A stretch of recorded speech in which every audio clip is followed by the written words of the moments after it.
Thanks for joining us. We begin tonight with a look at your weather. Right now, down trees and power lines causing a few problems for some people in our viewing area.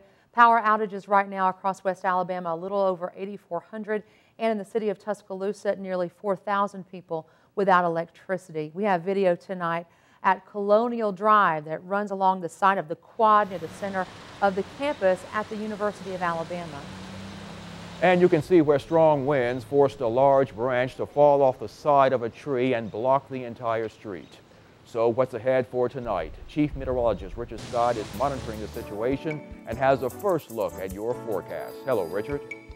Hey, Philip and Lynn, good Tuesday evening to you. Right now things are calming down a bit across much of the area. Still this large mass of light to moderate rain across west and central Alabama. Even that severe thunderstorm warning east of Birmingham for the Anniston and Roanoke areas now. Yeah, some of those powerful winds still happening over in east Alabama ahead of those thunderstorms, but it is calming down a bit across much of the state. Again, some active shower storms producing quite a bit of widespread wind damage across western Alabama. We need the rain, but not the severe weather issues. And even tonight, we've got that chance for a few thunderstorms, but most of the activity calms down after 7 or so and after sunset. But what about the rain chance through your weekend plans? Weather is straight ahead. Stay with us.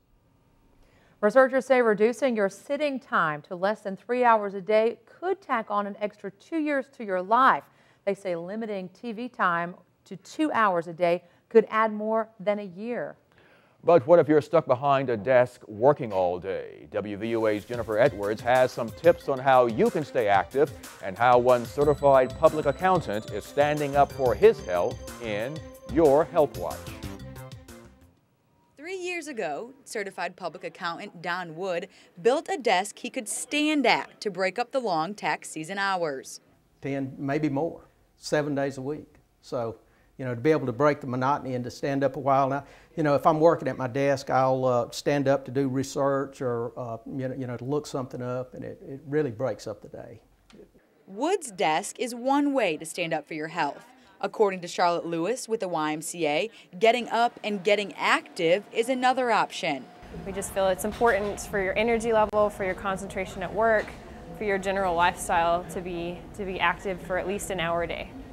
And even if you have a day job that keeps you at your desk, Lewis recommends taking part of your lunch break to exercise at a gym. We have a lot of companies in the area that come in that offer discounts for their employees, and that's a really important thing, is to have a workout buddy or to have a class or a schedule set around your work schedule where you know that you're obligated to come in because you owe somebody else, or they'll get mad at you if you're not in.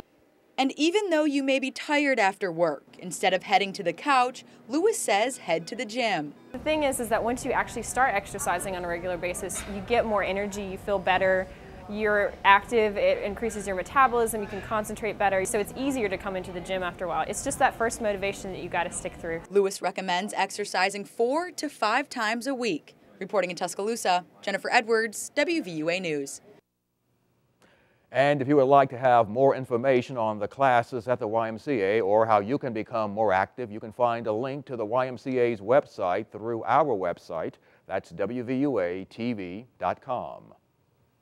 The University of Alabama is about to take the next step toward selecting a new president.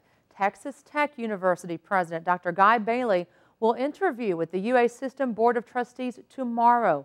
UA System Chancellor and former UA President Dr. Robert Witt says the interview will be open to the public. In a release from UA, Witt says Bailey has, quote, emerged as the leading candidate by a wide margin. Bailey is an Alabama native and two-time graduate of UA. He was previously chancellor of the University of Missouri, Kansas City, and provost and executive vice president at the University of Texas at San Antonio.